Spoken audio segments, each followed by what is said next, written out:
Cats are curious creatures, and sometimes their curiosity can lead them to dig through your trash, making a mess in your home. So, how can you keep your feline friend out of the garbage? One effective way is to use a covered trash can. By using a covered trash can, you make it much harder for your cat to access the garbage and make a mess. Another option is to use a cat deterrent spray.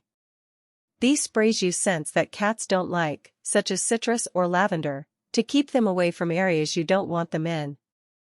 Be sure to spray the area around the trash can, as well as the can itself, to create a barrier that your cat won't want to cross.